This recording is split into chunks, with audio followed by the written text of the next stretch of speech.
السلام علیکم ورحمۃ اللہ وبرکاتہ۔ معزز ناظرین، تصور کیجئے کہ آپ رات کے اندھیرے میں روشنی کے بغیر کسی راستے پر جا رہے ہیں اور آپ جاتے ہوئے ایک مقام ایسا آئے گا کہ آپ کو سمجھ میں نہیں آئے گا کہ مجھے کس طرف جانا ہے، دائیں جانا ہے، بائیں جانا ہے، سیدھے جانا ہے، اور جس منزل پر جانا ہے اس منزل کا راستہ نہیں مل رہا ہے۔ ایسی حالت میں ضرورت ہوتی ہے اس بات کی کہ وہاں ایک چراغ ہو، وہاں ایک قندیل ہو، وہاں ایک لائٹ ہو، جس کے ذریعے آپ اپنا راستہ اور اپنا رخ صحیح طور پر طے کر پائیں۔ ٹھیک یہی مثال انسانی زندگی کے اندر قرآن پاک کی ہے۔ قرآن پاک ہدایت ہے اس امت کے لیے، پوری انسانیت کے لیے، پوری دنیا میں بسنے والے انسانوں کے لیے۔ جب تک ہم قرآن پاک سے ہدایت نہیں لیں گے، اس کی روشنی حاصل نہیں کریں گے تو ہم بھی صحیح رخ پر نہیں چل پائیں گے۔ ہمیں بھی معلوم نہیں ہوگا کہ ہمیں کس رخ پر جانا ہے اور کون سا ہمارا صحیح راستہ ہے۔ اس لیے قرآن پاک کو پڑھنا، قرآن پاک کو سمجھنا، اس کے احکامات پر عمل کرنا، اس کی بتائی ہوئی باتوں کو زندگی میں لانا ایک انسان اور ایک مومن کے لیے بے حد ضروری ہے۔ پچھلی نشستوں کے اندر، پچھلے ویڈیوز کے اندر سورہ احزاب کی ابتدائی 5 آیتیں ہم نے آپ کے سامنے ذکر کی تھی، اس کا ترجمہ اور اس کی وضاحت۔ آج ہم آپ کے سامنے سورہ احزاب کی آیت نمبر 6، اس کا ترجمہ اور پھر اس کی کچھ وضاحت آپ کے سامنے رکھیں گے۔ چلیے پڑھتے ہیں سورہ احزاب کی آیت نمبر 6۔ اعوذ باللہ من الشیطان الرجیم، بسم اللہ الرحمن الرحیم۔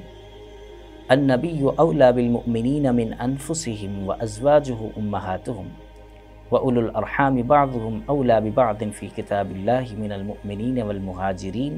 الا ان تفعلوا الى اولیائکم معروفا کان ذلک فی الکتاب مسطورا۔ ترجمہ: پیغمبر ایمان والوں کی جانوں سے بھی بڑھ کر ان سے قریب ہیں اور پیغمبر کی بیویاں ان کی مائیں ہیں۔ اللہ کی کتاب کی روح سے دوسرے اہل ایمان اور مہاجرین کے مقابلے رشتہ دار ایک دوسرے کے ترکے کے زیادہ حقدار ہیں، سوائے اس کے کہ تم اپنے دوستوں کے ساتھ اچھا سلوک کرو، تو اس کی گنجائش ہے۔ یہ احکام کتاب میں لکھے ہوئے ہیں۔ سورہ احزاب کی آیت نمبر 6 اور یہ اس کا ترجمہ۔ اب چلیے اس کے اندر اللہ تعالیٰ کیا بیان کرنا چاہتے ہیں اس کو جانتے ہیں۔ سب سے پہلی بات، اس آیت کے اندر اللہ تعالیٰ نے 3 باتیں بتائی ہیں۔ ان میں پہلی بات یہ ہے، اور یہ بات بتائی گئی ہے اس امت کو،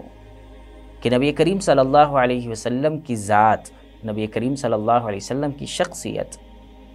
اہل ایمان کے یہاں ان کے جانوں سے زیادہ عزیز ہیں، ان کی جانوں سے زیادہ بڑھ کر ہیں۔ اور یہ جانوں سے زیادہ عزیز ہونا 2 اعتبار سے ہے۔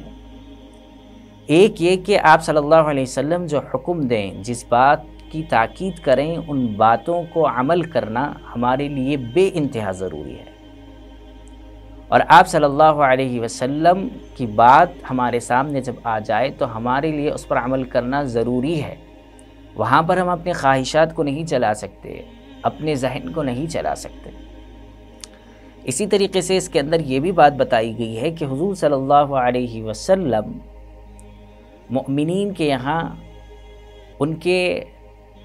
والد جیسا، ان کے ذمہ داروں کی طرح یہ بھی آپ صلی اللہ علیہ وسلم کا درجہ ہے۔ جیسے اس کی ایک مثال ملتی ہے تفسیر کے اندر، وہ یہ کہ ابتدائی دور میں، جب ابھی اسلام ابتدائی دور اور ابتدائی مراحل میں تھا، اس موقع پر جب کسی کا انتقال ہو جاتا اور اس کے اوپر قرض ہوتا، تو آپ صلی اللہ علیہ وسلم اس کی نماز جنازہ نہیں پڑھاتے، بلکہ دوسرے صحابہ سے کہہ دیتے کہ آپ ان کی نماز جنازہ پڑھائیے۔ لیکن جوں فتوحات کا دور آتے گیا، مسلمانوں کو ترقی ہوتے گئی، تو اس موقع پر آپ صلی اللہ علیہ وسلم نے یہ اعلان کیا کہ جس کے اوپر کوئی قرض ہو تو وہ مجھے اطلاع کر دے، میں اس کا قرض ادا کرنے والا ہوں۔ بخاری شریف کی روایت ہے، حدیث نمبر 2176۔ آپ صلی اللہ علیہ وسلم نے فرمایا، انا اولی بالمؤمنین من انفسہم، یعنی مؤمنین کے اوپر جو مالی حقوق ہیں اور وہ ادا نہیں کر کے اس دنیا سے رخصت ہو گئے اور ان کے قرض دار آ گئے تو ایسی صورت میں ان کو میرے پاس لے آؤ، میں ان کے حقوق کو ادا کروں گا، اور اس مرنے والے کی جو میراث ہے وہ میراث اس کے رشتہ داروں میں تقسیم کی جائے گی۔ تو معلوم یہ ہوا کہ حضور صلی اللہ علیہ وسلم کی محبت اس امت کے ساتھ اتنی زیادہ تھی کہ آپ صلی اللہ علیہ وسلم اس امت کے حقوق ادا کرنے میں ایسے ہی تھے جیسے ایک والد اپنے بیٹے کے حق ادا کرنے میں ہوتا ہے۔ تو جیسے والد اپنے بیٹے کے حق ادا کرنے میں آگے رہتا ہے اور اس کو اپنی ذمہ داری اور اپنا فریضہ سمجھتا ہے، ایسے ہی بیٹے کو بھی چاہیے کہ وہ اپنے والد کی ذمہ داریوں کے سلسلے میں آگے آئے۔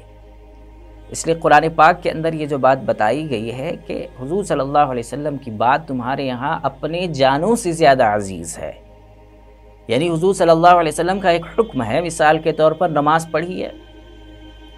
تو ایسے وقت میں اگر فجر کے وقت میں میری نیند نہیں اشار ہو رہی ہے یا اشار ہو رہی ہے، بیدار ہو رہا ہوں اور خواہش یہ ہو رہی کہ میں سو جاؤں، نماز نہیں پڑھوں، تو مجھے یاد رکھنا چاہیے کہ حضور صلی اللہ علیہ وسلم کا حکم ہے، اللہ کا حکم ہے، حضور صلی اللہ علیہ وسلم کے ذریعے حکم دیا گیا، تو ایسے وقت میں اپنی نیند کو قربان کروں اور اٹھ کر نماز پڑھوں۔ تو اس کا مطلب یہ ہوا کہ آپ نے اپنی خواہش پر نبی کریم صلی اللہ علیہ وسلم کے حکم کو ترجیح دی، اس کو آپ صلی اللہ علیہ وسلم کی بتائی ہوئی باتوں پر آپ نے عمل کیا۔ اگر آپ نے ایسا نہیں کیا تو آپ زبان سے 1000 دعوے کر لیں، ان دعووں کے اندر صداقت نہیں ہو سکتی۔ حضور صلی اللہ علیہ وسلم نے فرمایا کہ اپنی زبانوں کو بند رکھو، اس سے غیر غلط باتیں نہ کرو۔ مجھے غصہ آتا ہے، میں غیر غلط بات کر لیتا ہوں، تو اس کا مطلب یہ ہوا کہ میں حضور صلی اللہ علیہ وسلم سے محبت کے سلسلے میں سچا نہیں ہوں، جبکہ مجھے حکم یہ دیا گیا النبی اولیٰ بالمؤمنین من انفسہم، وہاں پر نبی کریم صلی اللہ علیہ وسلم کی ذات ایک مسلمان اور ایک مومن کی خواہشات سے زیادہ بڑھ کر ہے، اسے حضور صلی اللہ علیہ وسلم کے احکامات پر عمل کرنا ہی چاہیے۔ اب پوری زندگی کا جائزہ لیجئے آپ، تو پوری زندگی کے اندر کہیں پر بھی ہم نے حضور صلی اللہ علیہ وسلم کو اس حیثیت سے نبی اور اس حیثیت سے آپ صلی اللہ علیہ وسلم کی تعلیمات پر عمل کیا ہو جیسے کرنا چاہیے۔ اب جیسے کرنا چاہیے ویسا نہیں کیا ہے تو قرآن پاک کے بتائے ہوئے احکام کی خلاف ورزی ہو رہی ہے، اور اس کے باوجود اگر ہم حضور صلی اللہ علیہ وسلم سے محبت کا، حضور صلی اللہ علیہ وسلم سے عشق کا دعویٰ کرتے ہیں تو اس کے اندر کوئی حقیقت سمجھ میں نہیں آتی، اس لیے کہ زبان سے دعوے ایک ہیں اور دوسری طرف عمل دیکھیں تو کچھ اور ہے۔ اس لیے ہمیں اس بات کو یاد رکھنا چاہیے۔